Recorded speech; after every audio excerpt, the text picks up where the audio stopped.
Selamat pagi teman-teman semua. Kami dari kelompok 24 kelas 7 SMP Kolese Kanisius Jakarta tahun ajaran 2021-2022 akan mempresentasikan hasil kerja kelompok kami tentang keadaan bumi kita dan cara memperbaikinya.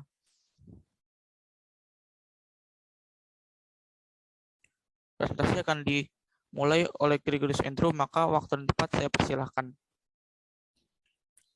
Kita akan mempresentasikan keadaan bumi kita dan cara memperbaikinya.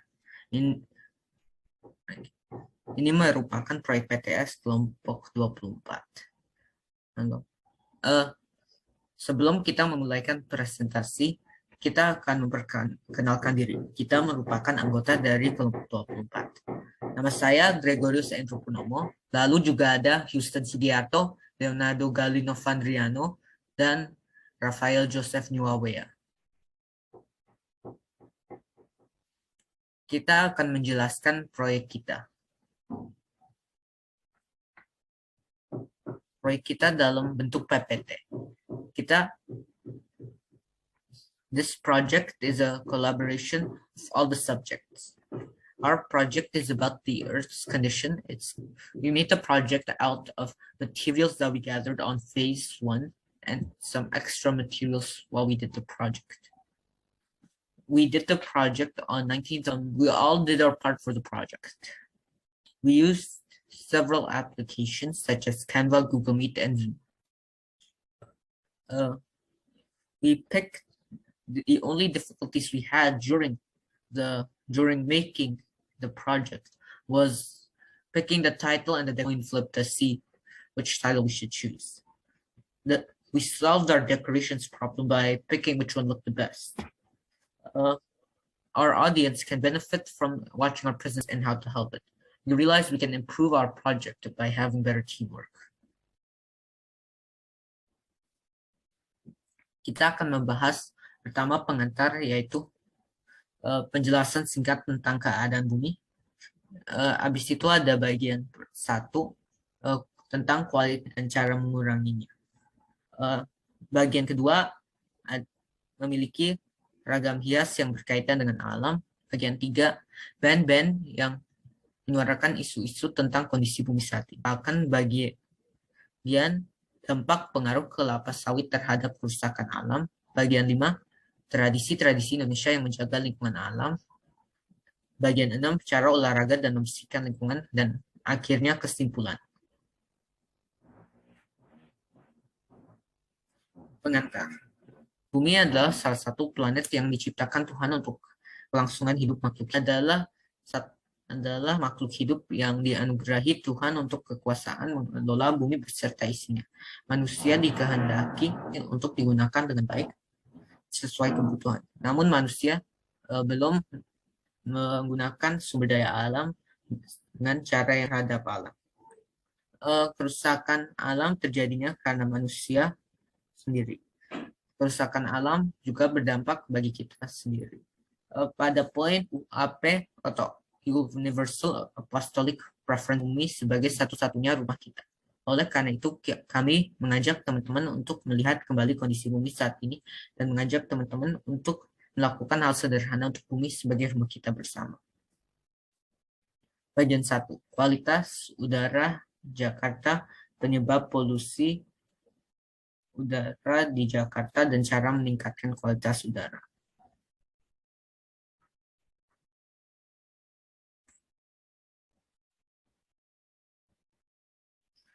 Kualitas udara di Jakarta. Kita mengutip dari Indeks Kualitas Udara AQI Jakarta dan Polusi Udara Indonesia, Air Visual dan Indeks Standar Pencemar Udara Wikipedia Bahasa Indonesia, Ensiklopedia Bebas, didapatkan bahwa kualitas udara di Jakarta berada di angka 130 AQI US dan berada pada konsentrasi 47,1 mikrogram per meter kubik yang disebabkan oleh polutan utama PM 2,5 sejak jam 8 pagi pada Rabu 16 Maret tahun 2022 dan meningkat. Kualitas udara saat ini tidak sehat bagi kelompok yang sensitif. Sedangkan standar kualitas udara bersih yang baik terletak pada angka 10 AQI US yang terakhir terpantau di Jakarta pada jam 6 sore Selasa 15 Maret tahun 2022. Sekarang aku akan dilanjuti oleh Houston Sugiarto. Oke, kualitas udara di Jakarta. Nah, standar kualitas udara bersih juga dapat diukur oleh ISPU atau Indeks Standar Pencemaran Udara. Yang dimana udara tergolong bersih berada berdasarkan situs IQ Air, dikatakan bahwa kualitas udara di Jakarta merupakan yang terburuk di Indonesia. Kualitas udara di Jakarta sangat buruk sampai semua warga Jakarta disarankan untuk menutup jendela. Udara di Jakarta ada jumlah konsentrasi polutan yang 12 kali di atas ambang panduan Badan Kesehatan Dunia. Sekarang kita akan lanjut ke penyakit yang disebabkan oleh polusi udara. Pertama, ada pneumonia atau infeksi yang mengobarkan kantung udara di salah satu atau kedua paru-paru yang mungkin berisi cairan. Kedua, ada bronkopneumonia atau jenis pneumonia yang menyebabkan radang paru-paru. Ketiga, ada infeksi saluran pernapasan akut atau infeksi yang terjadi pada saluran pernapasan atas. Keempat, ada asma atau kondisi ketika saluran udara meradang, sempit dan membengkak sehingga menyulitkan bernapas. Kelima, ada serangan jantung atau suatu penyumbatan aliran darah ke otot jantung. Keenam atau yang terakhir ada tuberkulosis atau suatu penyakit bakteri menular yang berpotensi serius yang terutama mempengaruhi paru-paru. Sekarang kita akan lanjut ke penyebab polusi udara. Pertama, ada asap pembakaran kendaraan bermotor. Kedua, ada asap pembakaran pembangkit listrik. Ketiga, ada asap pembakaran cerobong asap. Keempat, ada asap pembakaran industri. Dan kelima atau yang terakhir, ada asap kebakaran hutan. Sekarang kita akan lanjut ke cara meningkatkan kualitas udara. Yang pertama, ada untuk berfotosintesis dan karbon dioksida untuk bernafas. Lalu, pohon juga menghasilkan zat oksigen untuk manusia dapat bernafas. Pohon menghasilkan 20% oksigen di dunia untuk digunakan dalam bernafas. Dengan begitu, tanaman dapat menyaring udara kotor, hanya untuk rekreasi tetapi juga untuk manfaat alamiah. Nah, yang kedua, ada menggunakan sumber energi alternatif. Energi alternatif tidak menyebabkan polusi udara. Listrik yang kita gunakan kebanyakan berasal dari pembakaran batu bara di pembangkit listrik untuk memutar turbin. Sedangkan kita tahu bahwa batu bara adalah sumber daya alam yang terbatas. Jika dipakai terus-menerus, maka ada kemungkinan batu bara tersebut habis dan butuh proses jutaan tahun lagi untuk mendapatkannya. Kita dapat menggunakan panel surya sebagai gantinya karena kita ketahui bersama bahwa matahari adalah energi alternatif dan terbarukan. Dan yang ketiga atau yang terakhir, ada mengurangi penggunaan kendaraan. Mengurangi penggunaan kendaraan meminimalisir penghasilan emisi gas berbahaya dari knalpot kendaraan. Kendaraan bermotor mengeluarkan unsur kimia seperti karbon monoksida atau CO, karbon dioksida atau CO2, hidrokarbon atau HC, dan sebagainya yang dapat menyumbangkan polusi ke udara. Maka, kita mengurangi hal itu dengan memilih transportasi umum yang mengangkut lebih banyak orang dibandingkan mobil pribadi. Di tahun 2019, ada 318.840 ton karbon dioksida yang dihasilkan di Jakarta. Emisi karbon dioksida di wilayah DKI Jakarta mencapai 206 juta ton per tahun. Nah, sekarang kita akan melanjut ke bagian 2 atau ragam hias yang berkaitan dengan alam. Nah, ragam hias adalah suatu motif yang dapat memperindah suatu benda. Ragam hias di bawah ini berkaitan dengan alam karena ragam hias ini bermakna agar tidak punah. Ini merupakan ekspresi kekhawatiran dan kecintaan sang pelukis Leonardo Galli Novandriano. Oke, terima kasih atas kesempatannya. Kali ini saya akan melanjutkan presentasi. Kita akan bahas bagian ketiga, yaitu band yang menyuarakan isu-isu tentang kondisi bumi saat ini. Adapun band yang berpengaruh dan ikut aktif dalam menjaga lingkungan sebagai rumah kita. The Green Groom Gentleman, sebuah julukan yang disematkan kepada Navicula berkat keaktifannya dalam menyuarakan isu lingkungan di Indonesia. Grup band ini berdiri sejak tahun 1990, meletakkan Robbie sebagai vokal atau gitar, Denki sebagai gitar, Madit salah satu albumnya yang berjudul Earthship telah membawa Navicula menggelar tur ke negara Eropa dalam rangka promosi album sekaligus mengenalkan budaya Indonesia di dunia internasional. Tak hanya itu, grup band Navicula juga sering terlibat dalam kampanye-kampanye lingkungan seperti gerakan kepak sayap reklamasi Teluk Benua. Bagian selanjutnya adalah dampak pengaruh kelapa sawit terhadap kerusakan alam. Kelapa sawit merupakan salah satu bahan yang sering dipakai untuk memproduksi barang-barang yang tidak terbatas, membuat keterbatasan jumlah kelapa sawit ini. Maka dari itu, petani sawit menebang sebagian lahan hutan untuk dijadikan perkebunan sawit. Berikut beberapa keuntungan yang diperoleh. Yang pertama adalah lebih banyak ketersediaan kelapa sawit. Hal ini terjadi dikarenakan semakin luas lahan perkebunan kelapa sawit, maka ketersediaan kelapa sawit menjadi semakin banyak. Kedua adalah mengurangi penebangan di hutan. Karena kalau ada lahan kelapa sawit, orang tidak butuh menebang pohon kelapa sawit di hutan. Lalu yang ketiga adalah bisa membuat produk olahan kelapa sawit menjadi lebih banyak. Ketersediaan kelapa sawit yang banyak dapat dimanfaatkan dalam pembuatan berbagai macam produk, seperti minyak goreng, sabun, coklat, bahan kosmetik, selai, kue kering, dan bahkan es krim.